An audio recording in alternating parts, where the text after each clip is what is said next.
Magandang gabi sa inyong lahat. Ako nga po pala si Jeric L. Dumagahan. Sa video na ito, tatalakayin natin ang bottom billion.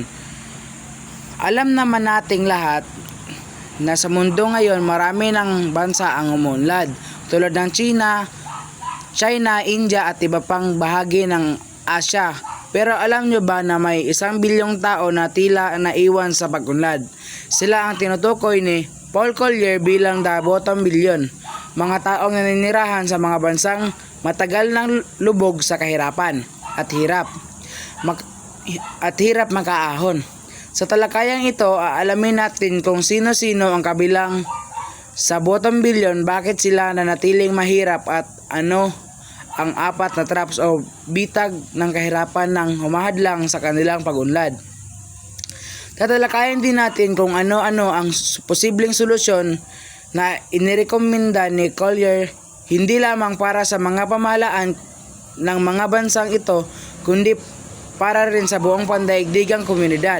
Halina't alamin kung bakit hindi sapat ang simpleng tulong pinansyal upang wakasan ang kahirapan at kung bakit kailangan mas malalim ang ating pag-uunawa sa mga ugat ng problema ito. Ano ang ibig sabihin ng bottom billion? Ang terminong bottom billion ay mula sa kilalang aklat ni Paul Collier na pinamagatang The Bottom Billion, Why the Poorest Countries Are Failing and What Can Be Done About It, na inilathala noong 2007. Tumutukoy ito sa tinatayang 1 bilyong tao sa naninirahan sa pinakamahirap na bansa sa mundo. Kadalasan ay sa Sub-Saharan Africa, ilang bahagi ng Gitnang Asya at ilang bahagi ng Latin America. Ang mga bansang ito ay na-stuck sa kahirapan at hindi nakinabang sa benepisyo ng globalisasyon at pag-unlad ng ekonomiya, tulad ng naranasan ng mga bansang gaya ng China at India. Mga pangunahing punto mula sa aklat, tinukoy ni Paul Collier ang 4 na pangunahing traps o bitag na pumipigil sa mga bansang ito sa pag-unlad. Una, conflict trap, bitag ng alitan. Marami sa mga bansang ito ay sinasalanta ng digmaang sibil o tuloy-tuloy na karahasang politikal. Ang kaguluhan ay sumisira sa infrastruktura, humahadlang sa edukasyon at kalusugan, at nagtataboy sa mga mamumuhunan. Ikalawa, natural resources trap, bitag ng likas na yaman.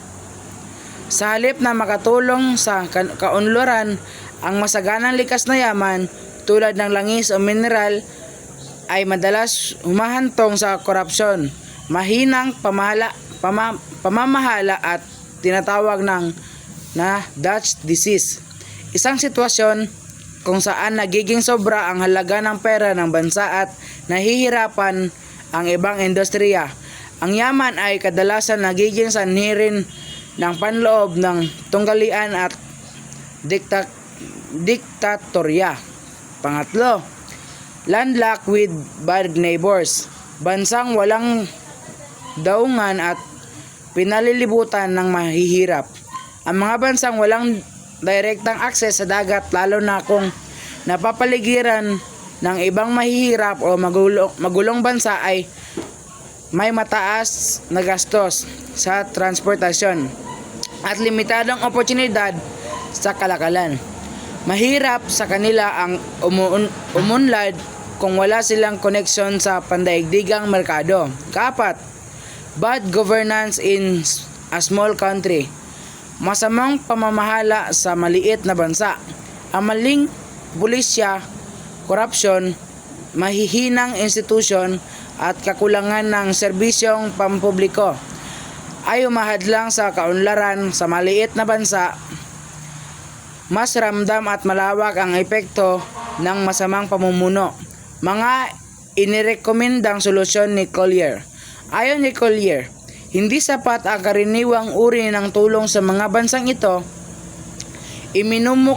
inimungkahi niya ang isang multi-pronged approach o kombinasyon ng mga solusyon tulad ng tulong na may kondisyon, partikular sa mga bansang may maayos na pamahala, interbensyong militar upang ibalik ang kaayusan sa mga bansang lubhang bigo bilang huling opsyon, suporta sa mga reformista o lider na may mabuting layunin, pagbabago sa mga pulisya sa kalakalan, gaya ng pagbibigay ng mas madaling akses sa mga merkado ng mayayamang bansa, regulasyon ng kita mula sa likas na yaman upang maiwasan ang korupsyon, pagpupuri at kritikal,